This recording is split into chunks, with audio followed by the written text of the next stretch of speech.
Welcome to medical maven. I am Fahad Kamran, first year MBBS student at Komal medical college. तो हमने bio और physics syllabus की explanation तो कर दी थी। अब बारी है केमिस्ट्री के सिलेबस की।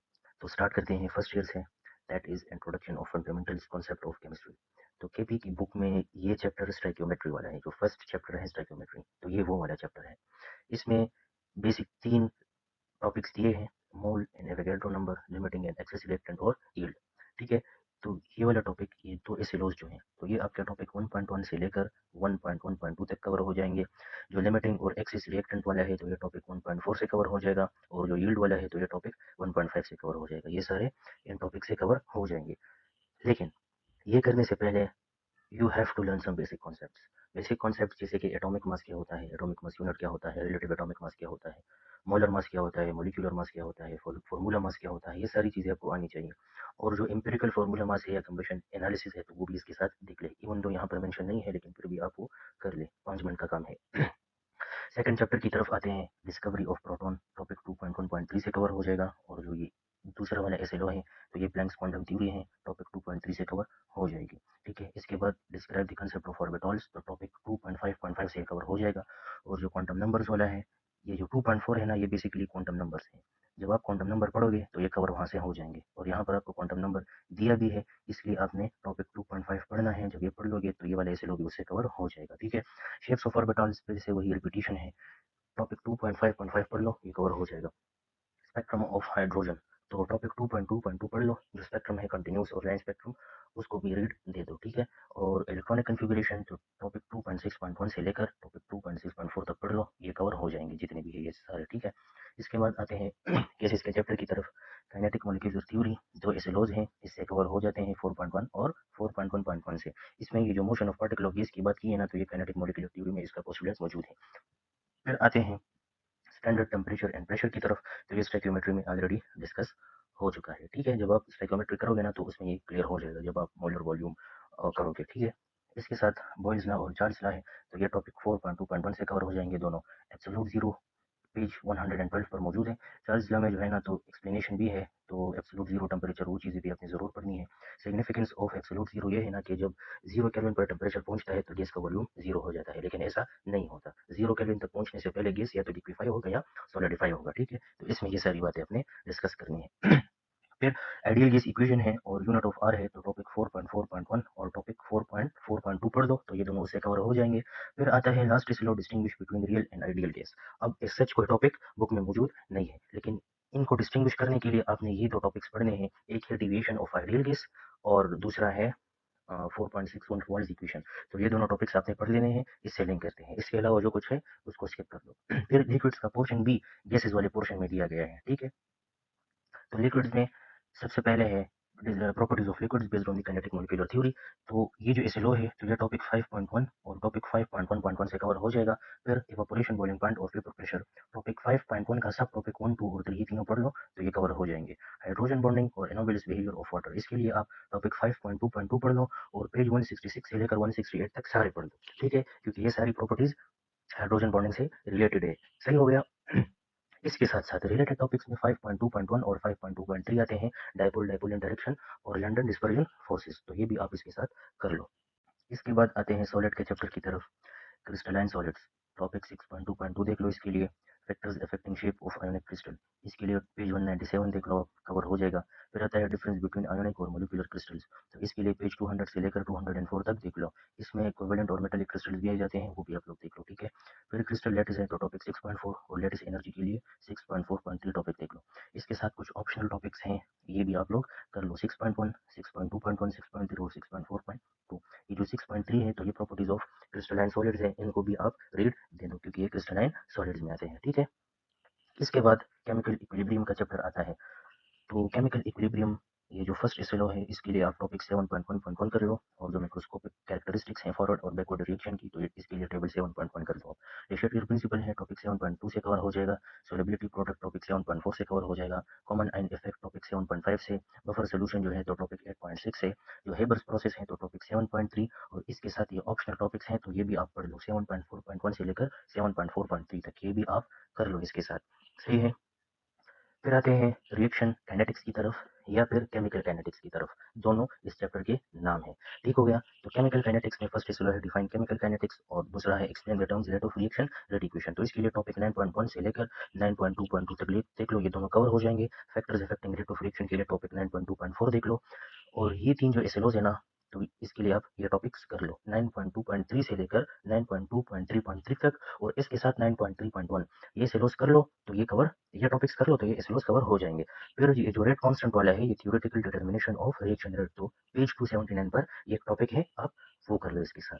इसमें सच कोई रिलेटेड टॉपिक या ऑप्शनल टॉपिक नहीं है। फिर आते हैं थर्मोकेमिस्ट्री की तरफ। तो जो थर्मोडायनेमिक्स की डेफिनेशन है तो ये आपको इंट्रोडक्शन में मिल जाएगी। फिर इसके बाद एक्सोथर्मिक एंड एंडोथर्मिक रिएक्शन है, तो टॉपिक 11.1 से कवर हो जाएंगे। फिर आते हैं डिफरेंट टर्म्स यूज। तो इनमें जो इंटरनल एनर्जी और एंथैल्पी दी है, तो यहाँ पर इसके लिए सेपरेट टॉपिक्स भी मौजूद है, इसलिए मैंने इनको यहाँ पर मेंशन किया है। और ये जो बाकी टर्म्स है जैसे कि system surrounding boundary state function heat heat capacity work done, तो इसके लिए मैंने ये टॉपिक्स डाले हुए हैं। टॉपिक 11.2, 11.6 और पेज 338, ये जब आप देखोगे तो ये सारे टॉपिक्स वहाँ पर मिल जाएंगे। इंटरनल एनर्जी के लिए 11.3 टॉपिक देख ले, लॉ ऑफ थर्मोडायनेमिक के लिए 11.4 टॉपिक देख ले, हेस लॉ के लिए जो है तो टॉपिक 11.8 और इसके साथ रिलेटेड टॉपिक 11.9 भी कर लो आप। एंथैल्पी के लिए टॉपिक 11.5 प्लस पेज 341 से 346 तक, ये सारे आप कर लो। अब आते हैं इलेक्ट्रोकेमिस्ट्री की तरफ। तो इसमें है first is look, give the characteristics of a redox reaction, and the second one is define oxidation and reduction in terms of a change in oxidation number। तो इन दोनों के लिए आप पेज 359 से लेकर 361 तक देख लो, और इसके साथ रिलेटेड टॉपिक 12.1.6 ये भी कर लो, तो ये कवर हो जाएंगे उससे।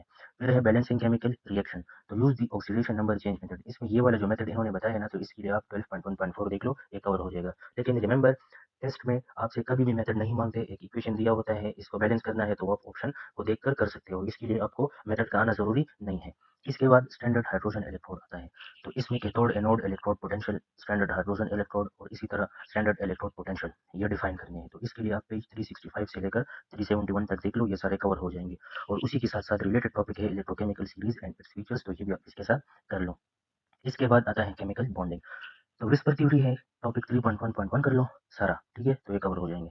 सिग्मा एंड पाई बॉन्ड के लिए पेज 81 से 83 तक कर लो, लेकिन इसके साथ रिलेटेड टॉपिक है वीबीटी, तो वो भी आप कर लो, टॉपिक 3.2.1। हाइब्रिडाइजेशन के लिए पेज 84 से लेकर 89 तक करना है। Application of VSEPR theory again topic 3.1.1 कर लो। Dipole moment, application of dipole moment के लिए टॉपिक 3.3.4 कर लो। इसके साथ जो बॉन्ड एनर्जी है, तो इसके लिए टॉपिक 3.3.1 कर लो। ऑप्शनल टॉपिक्स में टॉपिक 3.3.2 और 3.3.3 आते हैं। रिमेंबर, जो बॉन्ड लेंथ है ना, वो एसपी ब्लॉक एलिमेंट्स में इंक्लूड होती है, सही है, तो वो उधर हम पढ़ेंगे। यहाँ तक फर्स्ट ईयर कंप्लीट हो जाती है। अब आएंगे हम सेकंड ईयर की तरफ। तो सबसे पहला है S and P block elements. तो यहाँ पर ये वाला जो एसएलओ है ना, atomic radii, ionic radii, covalent radii, ionisation energy, electron affinity, electronegativity, bond energy and bond length, तो इसके लिए आप टॉपिक 13.1.1.2 से लेकर 13.1.1.4 तक देख लो, और उसके साथ 13.5.1.3 टॉपिक देख लो।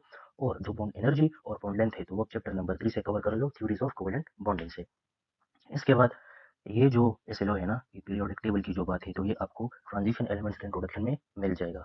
इसके बाद ये तीन जो है, तो इसके लिए आप टॉपिक 13.2 सारा देख लो, 13.3 और 13.4 ये तीन टॉपिक्स आप सारे देख लो। इसके साथ जो ये ट्रेंड्स वगैरह है, तो ये भी कर लो, क्योंकि इसमें वो आ सकते हैं, इससे रिलेट वो कर सकते हैं। ट्रांजिशन एलिमेंट्स, तो इलेक्ट्रॉनिक स्ट्रक्चर सिर्फ एक इसलो इन्होंने दिया है, तो आपने टॉपिक 14.1.2 और इसका जो टेबल है, तो उसको रट लेना है, बस इसमें यही है, इसमें बाकी कुछ भी नहीं है। Fundamental principles of organic chemistry, तो define organic chemistry and organic compound, तो पेज 82 83 देख लो, ये वहाँ से कवर हो जाएंगे, ये दोनों सही है। अच्छा, classify organic compounds on structural basis and define functional group, तो ये दोनों पेज 89 से 82 तक, ये टॉपिक नहीं है, चाहिए पेज है, पेज है, तो पेज 89 से लेकर 92 तक देख लो, ये कवर हो जाएंगे वहाँ से। आइसोमेरिज्म के लिए हाइड्रोकार्बन का चैप्टर टॉपिक 16.6 देख लो आप, ठीक है। अच्छा जी, अब इस चैप्टर में ये जो डिटेक्शन ऑफ ऑर्गेनिक कंपाउंड वाला है ना, तो इस पर एमसीक्यू आया था लास्ट ईयर, इवन दो ये टॉपिक लास्ट ईयर भी सिलेबस पे नहीं था, फिर भी इस पर एमसीक्यू आया था, तो आप इसको भी एक रीड दे दो। और स्पेशली जो एक्सरसाइज एमसीक्यूज है, वो तो आप सारे कर लो, चाहे एक एमसीक्यू सिलेबस में हो या फिर ना हो, सारे कर लो आप, ठीक है। फिर आते हैं केमिस्ट्री ऑफ हाइड्रोकार्बन्स की तरफ, जो कि काफ़ी लंबा चैप्टर है। नोमेनक्लेचर ऑफ अल्केन्स के लिए 16.2.1 कर लो, फ्री रेडिकल के लिए 16.3.2 कर लो, नोमेनक्लेचर ऑफ अल्कीन्स के लिए 16.5.1 कर लो, शेप ऑफ अल्कीन्स के लिए 16.5.2 कर लो, structure and reactivity of alkenes के लिए 16.5.2 और 16.5.4 कर लो। ये प्रिपरेशन ऑफ अल्कीन्स है, यहाँ पर भी इथीन है, इसके लिए 16.5.5 कर लो। ये जो बेंजीन की बात है ना, तो इसके लिए आप 16.8.3 और 16.8.4 कर लो। रिएक्टिविटी ऑफ बेंजीन के लिए 16.8.5 का जो इंट्रो है तो वो कर लो आप, ठीक है। फिर केमिकल रिएक्शन ऑफ बेंजीन आते हैं तो 16.8.5.1 से लेकर 16.8.5.2.6 तक आपने आना है, ये सारे कवर हो जाएंगे। इफेक्ट ऑफ सब्स्टिट्यूएंट्स के लिए जो है तो 16.8.5.2.7 काफी लंबे नाम है, पता नहीं क्यों इन्होंने ऐसे दिए हैं। IUPAC of system of alkynes के लिए 16.7.1 कर लो। प्रिपरेशन ऑफ एल्काइंस के लिए 16.7.5 से लेकर 16.7.5.2 तक करना है। एसिडिटी ऑफ एल्काइंस के लिए 16.7.7 करना है। और जो रिएक्शन ऑफ एल्काइंस है, जो सब टॉपिक्स ऑफ 16.7.8 है तो वो आप इसके लिए कर लो। Substitution versus addition general one है, जब आप रिएक्शन ऑफ एल्काइन और इसी तरह बेंजीन वगैरह करोगे तो थ्योरी में आपको मिल जाएंगे ये दोनों, ठीक है। फिर आते हैं अल्काइल हैलाइड्स की तरफ, तो नोमेनक्लेचर, स्ट्रक्चर और रिएक्टिविटी इसके लिए 17.1.1, 17.1.2 और 17.1.5 कर लो आप। एलिमिनेशन वर्सेस सब्स्टिट्यूशन 17.1.6 से लेकर 17.1.8 तक आपने करना है सारा। एंड रिमेंबर जो अमीन्स है ना, तो इस पर लास्ट ईयर केएमयू में एमसीक्यू आया था, केएमयू एमडीकैट में एमसीक्यू इस पर आया था, ठीक है। तो ये आपको पता होना चाहिए, बाकी आप समझदार हो कि मैं क्या कहना चाह रहा हूँ। अमीन्स को एक लुक दे दो, वैल्यूज वगैरह को, बस रिएक्शंस की जरूरत नहीं है। फिर आते हैं अल्कोहल्स एंड फिनोल्स की तरफ, तो ये जो नोमेनक्लेचर स्ट्रक्चर और रिएक्टिविटी है तो ये इन टॉपिक से कवर हो जाएगी, ठीक है। इसके साथ ये जो रिलेटेड टॉपिक है तो ये आप मस्ट करो, सही। और ये ऑप्शनल टॉपिक है, प्रिपरेशन ऑफ अल्कोहल्स ये ऑप्शनल है। ये चूंकि सारे एक दूसरे के साथ लिंक होते हैं, इसलिए आप जहां भी प्रिपरेशन हो, जहां भी केमिकल रिएक्शन हो, सारे के सारे कर लो, ठीक है। अल्किन्स के भी आप केमिकल रिएक्शंस कर लो। फिर फिनोल्स आते हैं, तो ये जो स्ट्रक्चर, रिएक्टिविटी और नोमेनक्लेचर है तो ये टॉपिक्स कर लो, कवर हो जाएगा। इसमें केमिकल रिएक्शंस भी आते हैं, ठीक हो गया। और जो फिनोल्स के ऑप्शनल टॉपिक्स है ना तो वो ये हैं, ठीक है। अल्कोहल्स वर्सेस फिनोल्स 18.2.8 कर लो आप। अल्डिहाइड्स एंड कीटोन्स, तो यहाँ पर मैंने टॉपिक्स डाले हुए हैं, ये आप सारे कर लोगे, ठीक है। इसके साथ ऑप्शनल जो है तो ये भी कर लो, ऑक्सीडेशन वाला। कार्बोक्सिलिक एसिड्स, तो कार्बोक्सिलिक एसिड्स के लिए भी मैंने ये टॉपिक डाले हुए हैं, ये सारे ऐसे रोजों से कवर हो जाते हैं। मैक्रोमोलिक्यूल में सिर्फ प्रोटीन है और एंजाइम्स हैं, बस वो ये दोनों टॉपिक्स आप पूरे कर लो, ठीक है। ये सिलोस कवर हो जाएंगे। और इंडस्ट्रियल केमिस्ट्री में जो 22.3 है, 22.6 है और 22.8 है तो ये सारे कर लो आप, ये टॉपिक्स पूरे कर लो। और ये हेयर डाई नहीं है, ये भी आप कर लो क्योंकि ये भी डाई में आता है। यहाँ पर हमारा जो सेकंड ईयर का सिलेबस है केमिस्ट्री वाला वो एंड अप हो जाता है। रिमेंबर एक बात याद रखें आप कि जितनी भी एक्सरसाइज एमसीक्यूज हैं वो आप मस्ट करो, उसमें अगर out of the syllabus topic MCQs हैं तो वो भी करो आप।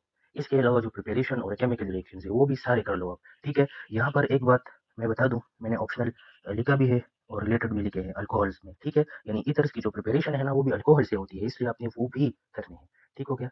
तो दिस वाज ऑल। यहाँ पर जो पीएमडीसी सिलेबस है for chemistry, bio and physics तीनों वाइंड अप हो जाते हैं। This is Fahad signing off. अल्लाह हाफिज।